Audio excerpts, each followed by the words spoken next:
Hey everyone, welcome back to the Angels. Here we are looking at the mountain backdrop. I'm using plaster cloth to cover all the polystyrene layers that I've built up and shaped into it. So I cut off strips just about the length of the front, just covering the back, not the whole thing. Let it soak a little bit, dab it, let the drips come off it, and then basically just place it against the mountain backdrop.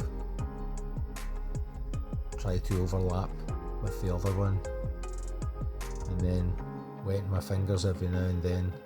I push it all in, help kind of release the plaster within the cloth and let it start dissolving into plaster as it binds to the form and the shape, and it helps form the rock forms and gives the mountain a solidity and something for me to paint and weather as well.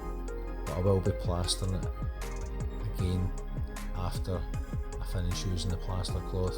It's just to seal up all the layers of polystyrene.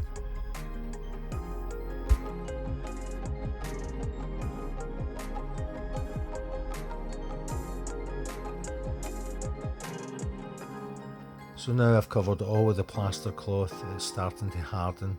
Actually doesn't take too long, but I gave it a day before I mixed up some plaster of Paris and covered it all with plaster of Paris. I will also be using rock moulds and making rock forms on top of it to give some extra little crevices and rock detail. I do like the look with the plaster cloth over it, the kind of nice rugged feel, but it was too rough for what I was looking for and what I have in mind and how I'm building up this scenery. So the one on the left is more what I'll be working towards than the one on the right, even though it has more definition and detail. I also put thin polystyrene on the front flap to start making up the scenic area on there as well. This is a little shot across how wide the front flap scenic area will be with the track in the background. As you can see here, it's two pieces of foam glued onto that flap. That'll look quite good once I'm done.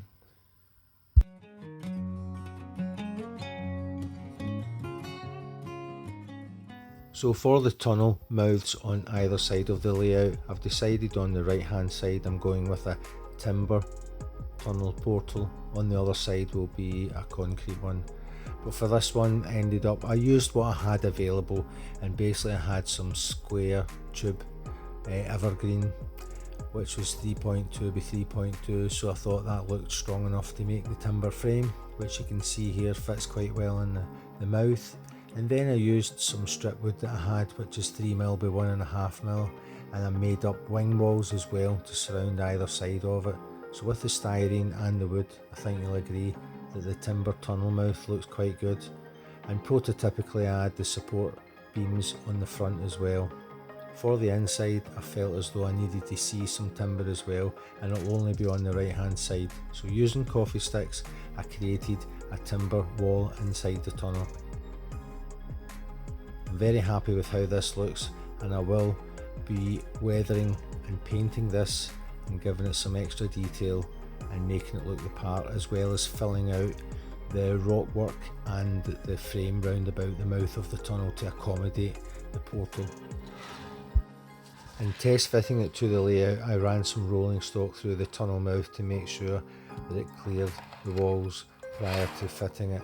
It also fits with the extended supports as well, and I'll show some running footage of that.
I want to give a big thank you to Mark at Model Railway Fantasia and Dave over at ScotRails for giving us a shout out on their channels. That was very kind of them. So thanks to the new subscribers. Stay tuned, got some exciting things coming up soon. All the best.